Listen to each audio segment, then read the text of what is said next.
muito obrigada pelo convite.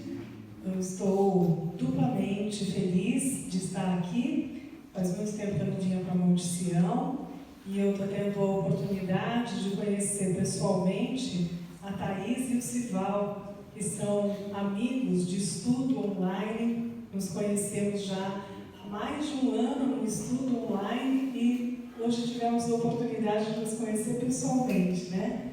Isso realmente é uma dádiva. Eu estou bastante feliz, agradeço muito. Eu fiquei muito feliz com os temas que foram escolhidos para essa Semana Espírita, temas bastante pertinentes para o momento onde nós estamos agora, não é? Um momento que realmente nos chama à reflexão diante dos últimos meses, talvez dos últimos 2 anos aí que passamos e que ainda estamos passando aí de alguma forma, e os temas todos escolhidos realmente nos remetem para esse futuro que nos espera, né? O passado já foi. O que a gente precisa agora é trabalhar esse futuro daqui para frente. E é isso que os temas da semana toda, pelo menos, procuram nos levar, né? E eu fiquei, então, incumbida nesta noite de trazer um pouquinho para vocês a reflexão do tema A Nova Religião Universal. Não é tema fácil, não. Vocês vão entender por quê.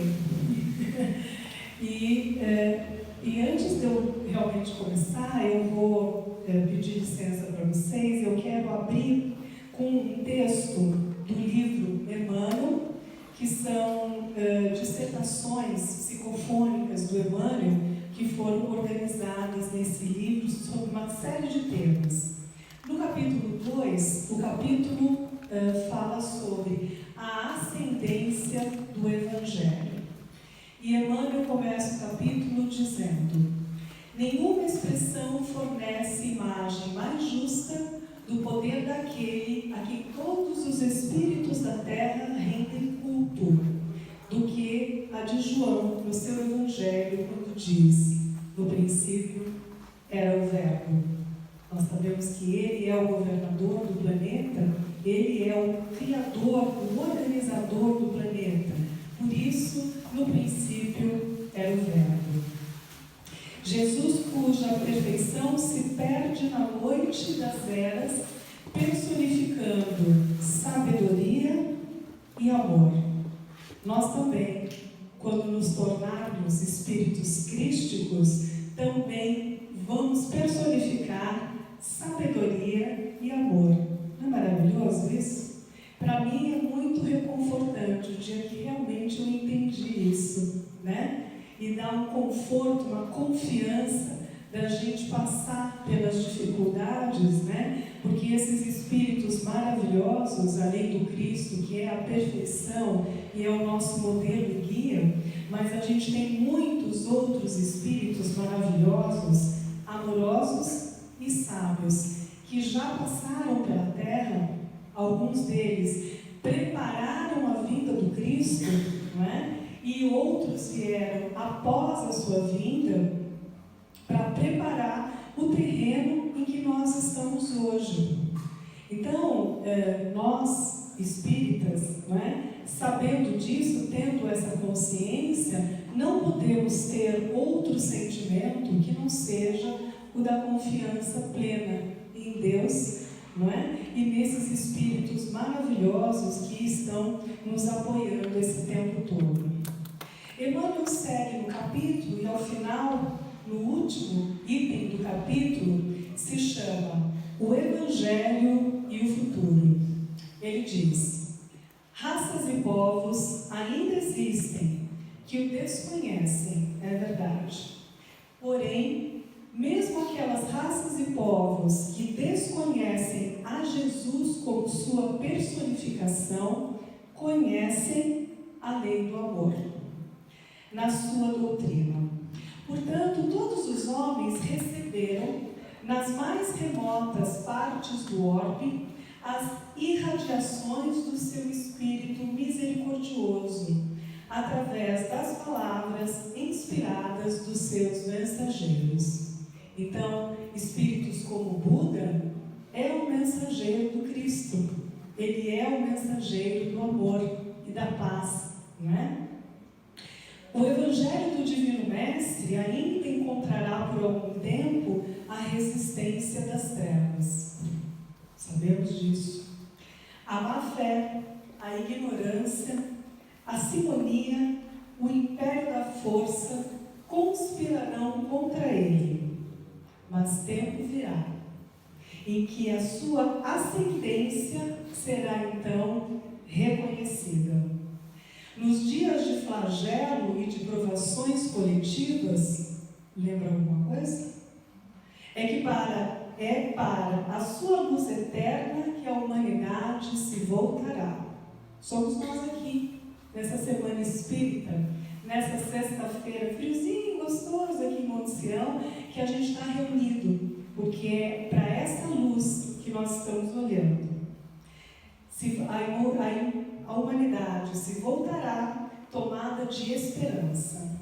Então, novamente, se ouvirão as palavras benditas do Sermão da Montanha, e através das planícies dos montes e dos vales, o homem conhecerá o caminho, a verdade e a vida. Só para a gente introduzir, né? Começar as nossas reflexões sobre o que será, então, essa nova religião universal. Então, para que nós possamos pensar em algo novo, a gente tem que dar espaço para esse algo novo, para que ele venha, não é? E a gente precisa, então, pensar em transformação. Eu preciso transformar algo que já existe em algo diferente. E para a gente pensar nessa transformação do mundo, desse novo mundo, para que eu possa trazer essa nova religião universal, eu preciso então começar a transformação por mim mesmo. Ai, tarefa difícil, não é? É para isso que nós estamos aqui hoje, nessa sexta-feira, porque cada um de nós deseja, de alguma forma, um pouquinho que seja, modificar-se, tentar trazer para si algo novo, que possa efetivamente tocar o seu coração, não só o seu intelecto, as suas ideias, o seu pensamento, né? Mas que possa efetivamente tocar o seu coração, na forma de poder trazer essa transformação e contribuir para esse novo mundo que nos espera. Nós, espíritas, estamos falando já há muito tempo, e muito se falou sobre isso durante esse tempo todo em que estamos aí na pandemia, sobre o tempo de regeneração, não é? A nova terra que nos espera. Bom, mas para a gente chegar lá, nós estamos aqui. Qual o caminho daqui para lá? É só desencarnar e na próxima encarnação nós já estamos no mundo de regeneração? A Terra provavelmente estará, não é?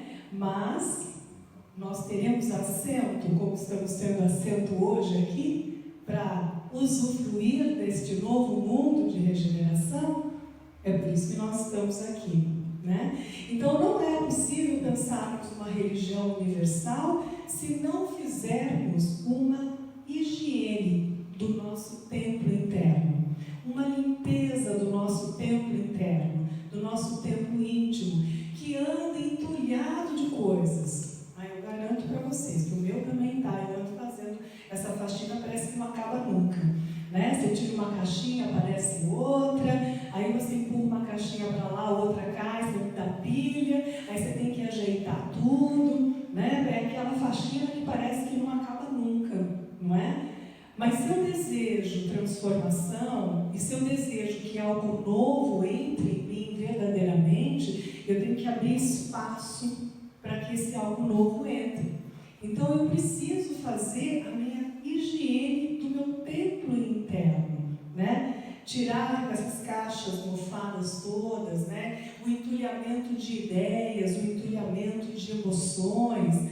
Eu tenho que ver o que não serve mais para mim, vou deixar isso de lado, como que vou me transformar? Eu não quero mais isso, mas como que eu posso então adquirir algo novo que me dê mais felicidade, que me dê mais satisfação, não é? Então, como que a gente pode trabalhar esses vícios e essas paixões? Para isso, então, eu vou aqui trazer para nós, para reflexão, o capítulo onde Kardec fala sobre o homem de bem. O capítulo difícil esse do Evangelho. Olha, todo mundo não, mas muita gente fez assim, ó. É verdade, Márcia, esse capítulo é um capítulo difícil, né? O verdadeiro homem de bem é aquele que pratica a lei de justiça, amor e caridade. Estamos com esses 3 itens todos ticados? Será? Mas ele completa em sua maior pureza. Um pouco difícil. Quando interroga sua consciência a respeito dos seus próprios atos e pergunta se não violou qualquer lei, se não fez o mal, se fez todo o bem que podia, se negligenciou conscientemente uma oportunidade de ser útil, se alguém tem alguma queixa contra ele, enfim, se fez ao outro tudo o que gostaria que fizessem a ele mesmo. Nesse parágrafo, ele resume todo o nosso dever a Deus. Ele resume o cumprimento de todas as leis que estão lá no Livro dos Espíritos, em especial a última lei de amor, justiça e caridade, que contempla todas as outras leis. Como podemos, então, trabalhar intimamente para que possamos colocar a nossa consciência nesse trilho dessa lei de justiça, amor e caridade, né? E aí, ele diz no capítulo 17, né? Temos que ser vigilantes, mantendo nossa conexão, a nossa consciência sempre voltada ao mais alto, com os nossos benfeitores, com o Mestre Jesus, que está sempre nos apoiando e nos orientando. Essa dúvida, nós como espíritas que estamos aqui hoje numa sexta-feira, não podemos mais ter, não é? Não podemos ter. A gente tem que exacerbar mesmo essa nossa confiança, essa nossa fé aos benfeitores que completam o restante do espaço da sala aqui hoje. Não somos só nós, a gente sabe disso, né? E a todos os outros benfeitores que estão no palanque na parte de cima, acompanhando a palestra. Porque muitos deles estarão aqui antes de nós, já trabalhando na regeneração. É por isso que eles estão aqui, né? Refletindo junto com a gente. Opa, eu também, lá em cima, eu também preciso dar uma limpadinha no meu tempo, arranjar minhas coisas aqui, antes de eu entrar na fila novamente para a encarnação, né? É por isso que eles vêm nos acompanhar e vêm estudar conosco, né? E ele diz, um dos objetivos da terceira revelação é clarear os ensinamentos do Mestre, aqueles ensinamentos que não puderam ser totalmente explicitados no momento que ele veio. Mas nós temos agora sim condição de entender, né? Por isso que a gente está aqui, porque a gente quer ser cada vez mais vigilante, a gente tem vontade de aprender, de estudar, de trabalhar a nossa reforma íntima. Então, como que a gente pode conquistar essa nova religião, essa nova religião universal que nos espera? Eu acredito que muito provavelmente nem nós, nem as próximas gerações estarão ainda vivendo sob essa nova religião, né? Mas eu quero acreditar que todos nós nos encontraremos nas próximas encarnações aqui, né? E aí eu vou dizer, puxa, você estava aquele dia na palestra, que legal, estou te reconhecendo. Você também, puxa, que olha, que ótimo, você estava lá naquele dia. Aquele dia te ajudou, você refletiu um pouquinho. Ah, que bom, você está aqui também. Não é? Porque a gente vai nos identificar pelo amor e pela sintonia que nós estivermos, não é? Nessa sintonia de amor que a gente vai estar vibrando muito mais intensamente do que a gente está hoje, ou do que a gente tem condição de hoje. E que delícia! A gente vai se reencontrar todos um dia, quem sabe, não é? Daqui 200, 300, 400 anos, a gente vai se encontrar todos na mesma palestra. Vou achar ótimo. Então, para eu poder chegar lá, eu estou aqui. E aí eu tenho que pensar o que é que eu vou realizar daqui para frente, né? Então, eu preciso pensar como que eu estou agindo com a minha família, na minha casa, com as pessoas que me rodeiam, com os meus vizinhos, com as pessoas onde eu trabalho, né? Com os meus colegas da casa espírita, na entidade onde eu sou voluntário, porque nós somos um só, né? A gente tem vários papéis diferentes sociais, vamos dizer assim, mas nós somos um só. Então, eu não posso ser um em casa, outro no trabalho, outro como voluntário na instituição onde eu trabalho, o outro na casa espírita. Eu sou eu, não é? Então, como que eu estou, então, nesse convívio diário, né? Ninguém aqui está achando que para a gente poder chegar nesse novo mundo e plantar essa nova religião, a gente vai ter que ser um super missionário. Talvez até aqui, alguns de nós, né? A gente talvez até tenha essa missão, quem sabe, né? A nossa mascote lá de rosinha, linda, quem sabe? Pode ser para ela uma missão, já está aqui hoje se preparando, né? A gente aqui talvez provavelmente não. Então, o nosso negócio é trabalhar ali, ó, o nosso núcleo onde nós estamos encarnados. A gente não precisa fazer grandes coisas. A gente pode fazer grandes coisas exatamente no local onde a gente está.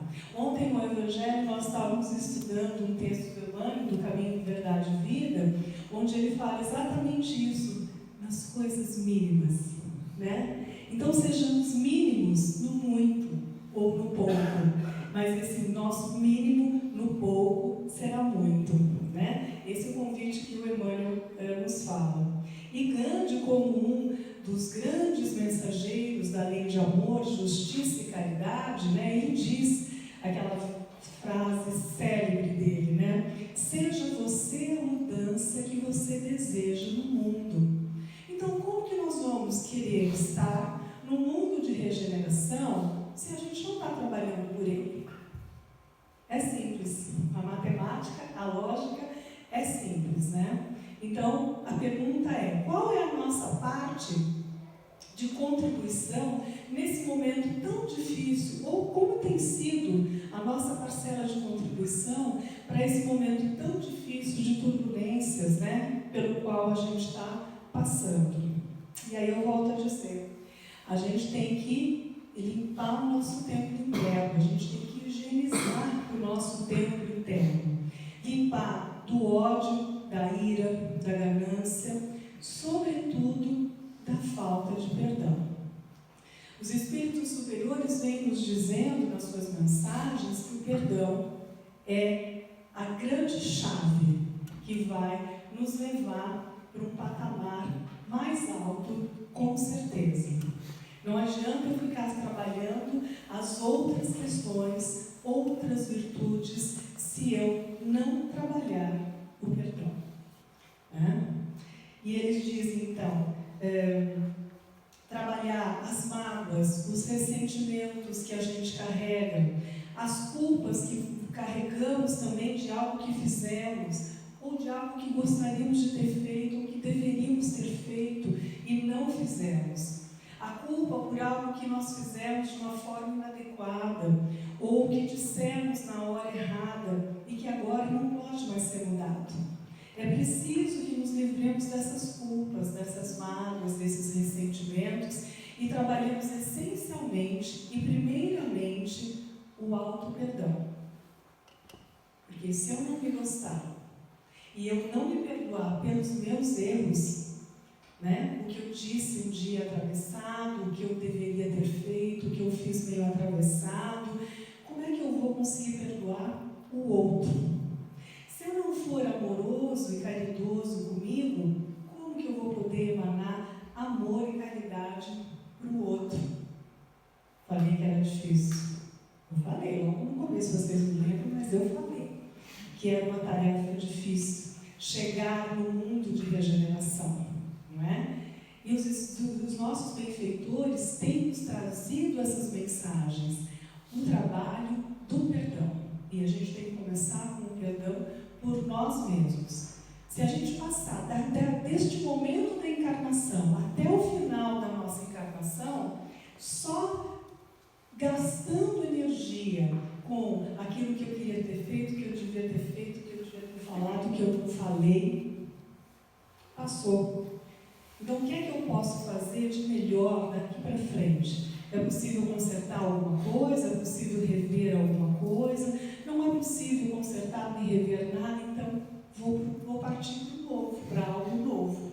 Se o que foi não pode ser remediado, né? Então, voltando na questão do nosso tempo, né? Se ele estiver cheio de coisas entulhadas, dessas mágoas, dessas culpas, desses ressentimentos, não vai haver espaço para que os bons espíritos possam trazer para nós essas enxertias de amor, de conhecimento, de auto-perdão. Vou trazer Emmanuel de novo. Ele diz: imperioso considerar ainda que todas as aquisições conhecidas por fora somente denotam valor real se filtradas por dentro e para dentro.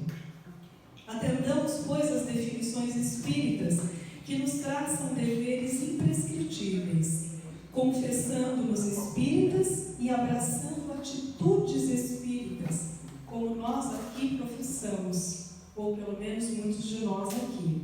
Mas sem esquecer que Espiritismo na esfera de nossas vidas, em tudo e por tudo, é renovação moral.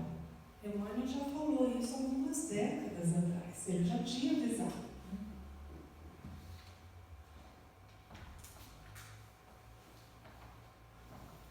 Então, essa nova religião universal, ela depende exclusivamente de nós. Não depende das religiões instituídas pelo homem, não é delas que eu estou falando aqui. Elas provavelmente, muitas, até podem ser que continuarão a existir nesse novo mundo de regeneração. De alguma forma, elas vão existir. Mas o que vale para a gente não são as peculiaridades de cada religião. Ninguém está instituindo aqui nada novo, né? O que vale é a essência, o sentido das religiões, né? Trazendo para nós essa profunda reflexão de mudança para os nossos espíritos. Então, para isso, é preciso que a gente comece hoje, já nesse segundo. Enquanto eu estou falando, alguns de vocês estão pensando: puxa, ela falou do negócio de culpa, bem que eu andei pensando uma coisa esses dias. Nossa, ela falou de ressentimento, aí eu estou com aquilo ali que está mal resolvido. Pronto, a gente está começando já a pensar no nosso futuro. A gente não precisa ficar esperando terminar um negócio, nem chegar à aposentadoria, né? E nem chegar às férias, ou achar que acho melhor deixar para a próxima encarnação, porque essa aqui está um pouco trabalhosa, vou deixar para a próxima. Cuidado, a próxima talvez não tenha assento aqui, não é? Então vamos trabalhar para que o assento seja aqui, não seja em outro lugar, menos agradável, não é? Do que aqui. E aí, é importante que a gente não vai conseguir realizar isso, porque é um fardo pesado para a gente. Trabalhar o auto-perdão, trabalhar o perdão com o outro, trabalhar a misericórdia com o outro, a fraternidade com a gente, com o outro, né? E eu lembro mais uma vez, a gente só vai conseguir isso com essa conexão com o Mestre Jesus, né? Porque Ele é que continua pronto para aquilo. Apesar que às vezes a gente acha que o negócio está meio desgarrado, né? Parece que os cavalos desembastaram lá na frente e está a charrete toda virando de ponta cabeça, não é? Às vezes a gente acha isso. Ou que o barco está sob tempestade enorme, ondas imensas, esse barco vai virar, não vai sobrar nada. Mas não tenham dúvidas, eu não tenho dúvida nenhuma da condução do Mestre Jesus sobre as nossas vidas, todo este planeta, de cada ser que habita aqui, de cada pequeno ou grande ser que habita aqui e de todos os seus mensageiros, né? Que estão já há muito tempo se movimentando no plano espiritual e vindo em nossa direção, encarnando, assumindo a missão de reencarnar neste mundo material, porque muitos deles já não precisam mais, não é? Para nos ajudar. E muitos espíritos que poderiam estar já galgando outros postos, né? Muito acima do ponto onde eles se encontram hoje, preferem dizer: não, eu quero ajudar os meus irmãos da Terra e é lá que eu vou ficar mais um tempo, né? Como, por exemplo, Bezerra de Menezes. Bezerra já poderia ter se elevado a outros mundos, não é? E ele e muitos outros espíritos como ele escolheram estar conosco, porque essa é a felicidade dos espíritos superiores. Quando nós chegarmos lá, não vejo a hora, mas eu sei que vai demorar. Mas daqui a alguns milênios, quando eu chegar lá, né, e eu vou estar muito feliz de estar podendo fazer exatamente o que eles estão fazendo pela gente hoje. Porque vai ser uma forma de eu poder devolver para eles todo o amor que eles têm enviado para a gente hoje, com as suas ideias, com as suas enxertias, né? Então, como que a gente está, então, se preparando para essa religião cósmica, tá? Não é cósmica nem de extraterrestre, nada disso. É cósmica no sentido de universalidade, né?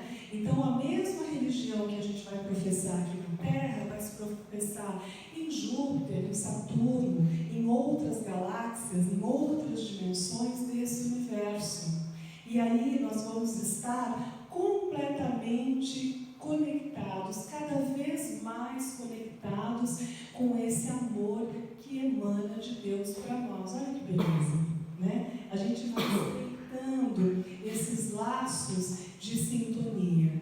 E a doutrina espírita realmente é um grande caminho de ajuda para que a gente possa se manter nesse trilho, não é?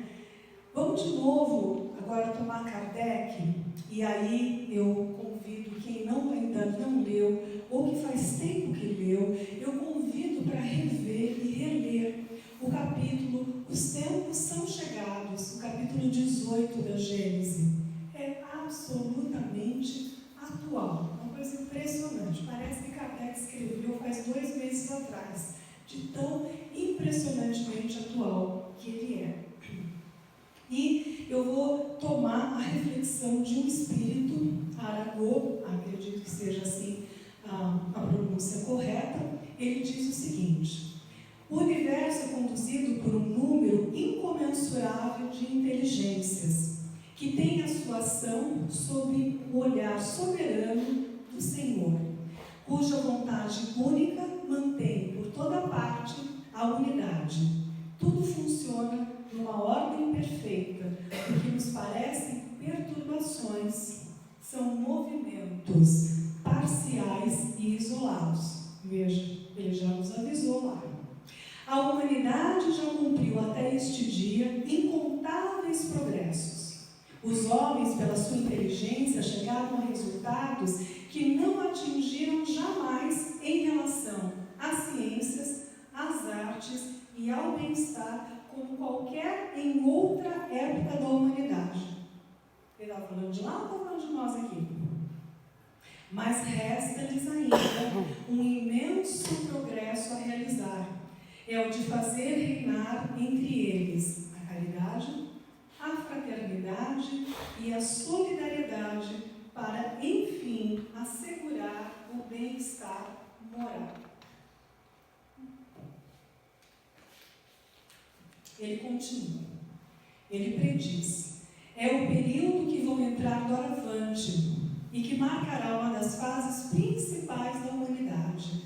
Essa fase que se elabora neste momento é o complemento necessário do estado de coisas que virá.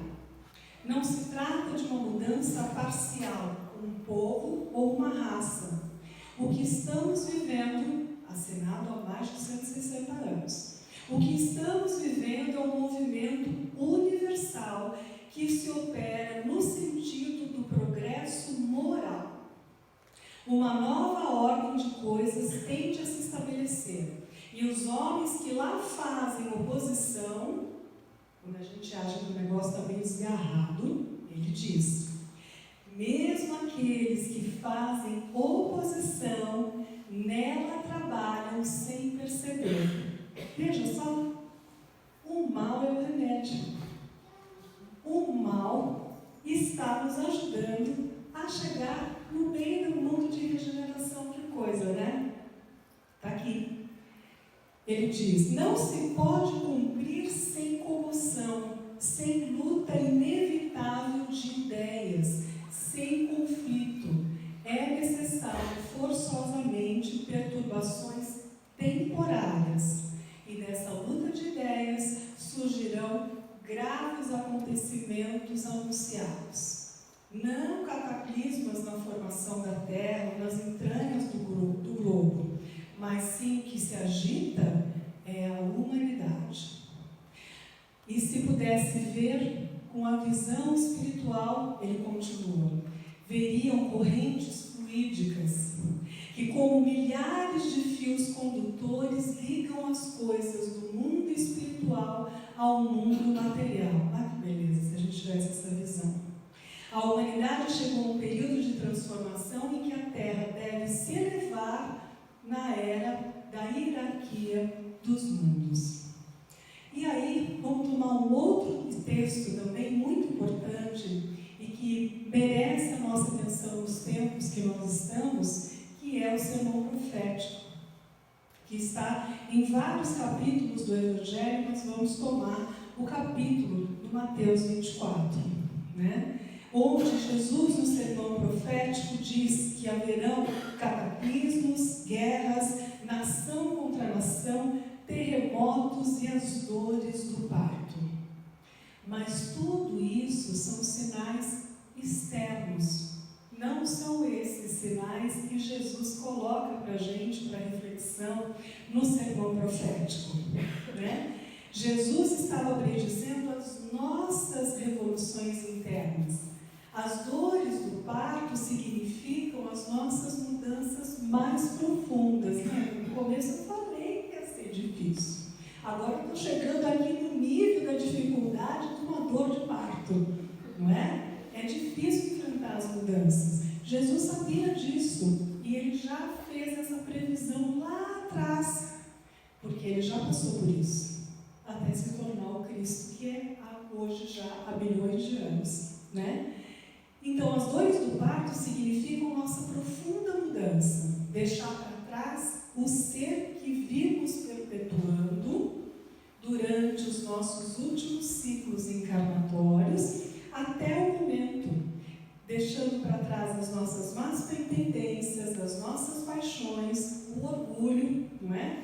E é o momento de mudança. Nação contra nação dentro de nós.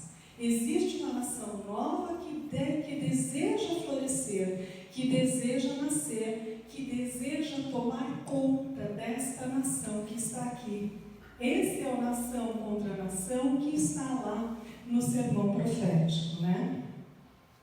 Um outro espírito nesse capítulo também de Kardec, ele diz o seguinte: a agitação dos encarnados e desencarnados com as perturbações dos elementos físicos da natureza ocorrerá durante algum tempo, mas passará como um furacão, que depois virá o céu sereno, e e a humanidade estará sobre novas bases.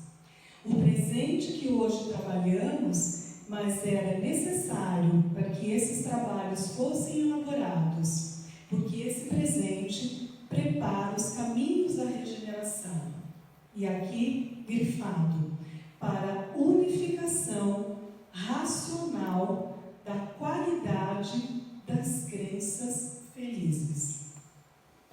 Unificação não é uma unificação de uma única ideia, todo mundo vai fazer igual, é a mesma religião para todo mundo, é só daquele jeitinho para todo mundo. E não é essa a unificação.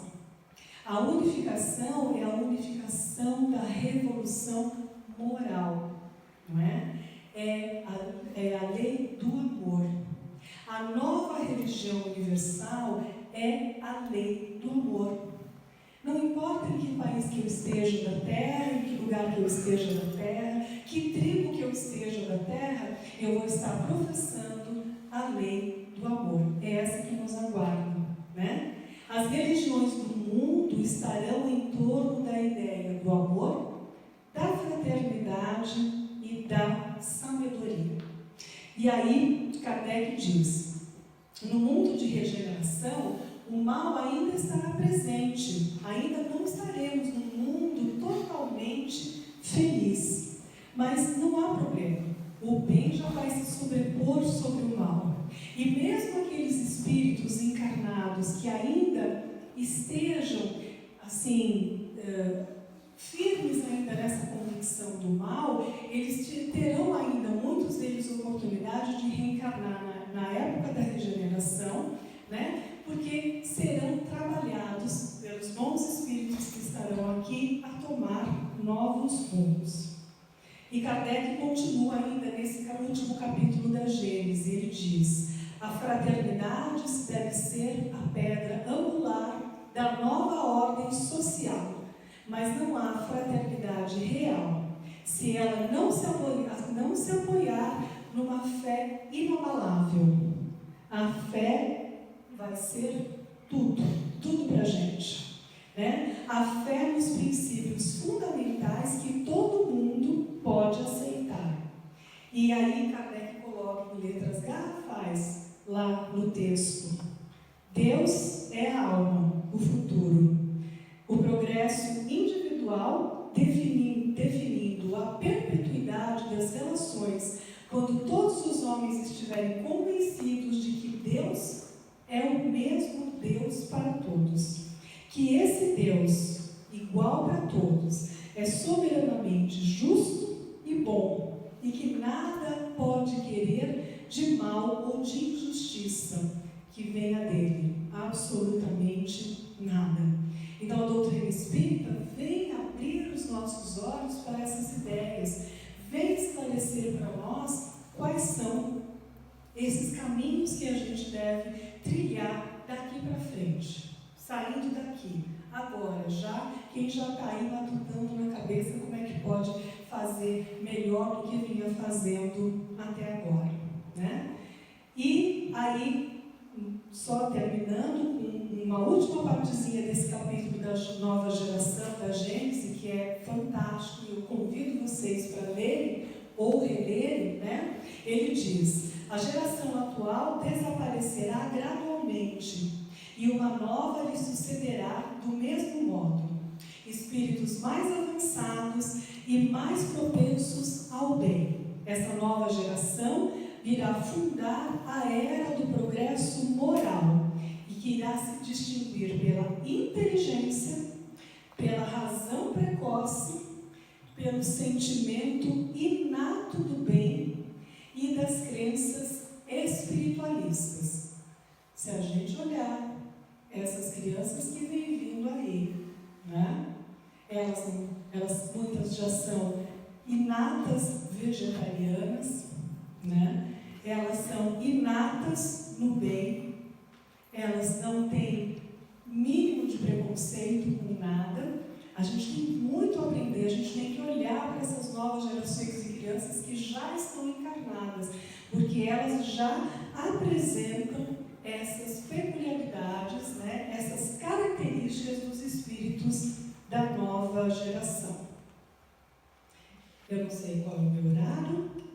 mas eu vou caminhar para o final.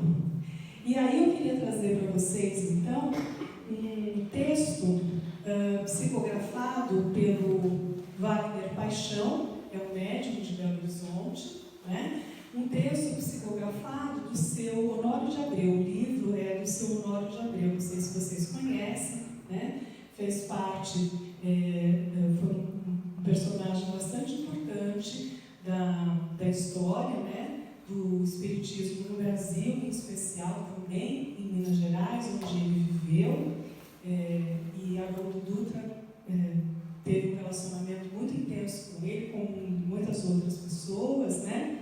E nesse livro, que se chama Religião Cósmica, eu convido vocês para lerem, né? Ele termina um dos últimos trechos, né, do livro, na sua parte final, ele nos traz uma bonita reflexão.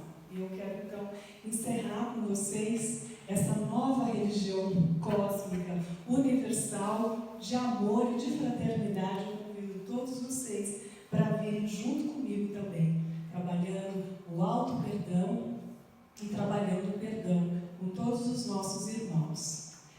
Honório diz: é pela fé, ou se desejarem pela força mental, expressando a vontade que criamos os ambientes e as condições de existência que desejamos, nós criaremos um mundo de regeneração, aqui e aqui.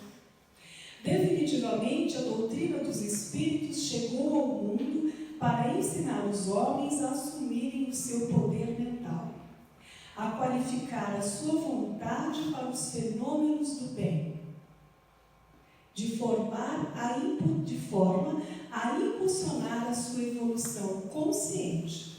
A sua energia mental é a força que movimenta todas as coisas do universo. Essa força, na religião, chama-se fé, e na ciência se chama vontade. Vocês já contaram quantas vezes a palavra vontade aparece no Livro dos Espíritos? Eu já. Quase 150 vezes.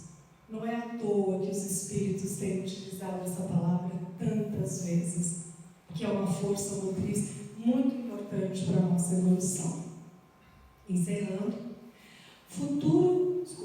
essa força na religião chama-se fé e na ciência chama-se vontade.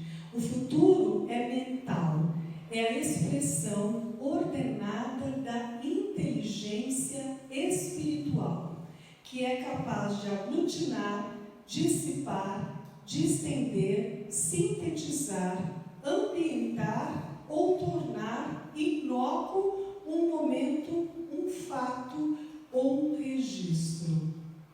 Veja a força do nosso pensamento, tudo que a gente pode realizar. E acima de nós, que essas fontes divinas enviem, sorvem a seiva de amor e sabedoria. Por isso, conectemos as nossas mentes e a nossa consciência a esses espíritos e possamos absorver essa enchente, essa seiva de amor e sabedoria que está sendo derramada sobre nós exatamente nesse momento. É assim que ele termina o capítulo e o final do livro. É lindo, eu convido vocês para lerem esse livro. Eu desejo a todos vocês muita paz, muito amor, e eu agradeço muito pela presença de vocês e me dar a oportunidade de refletir sobre essas questões para poder trazer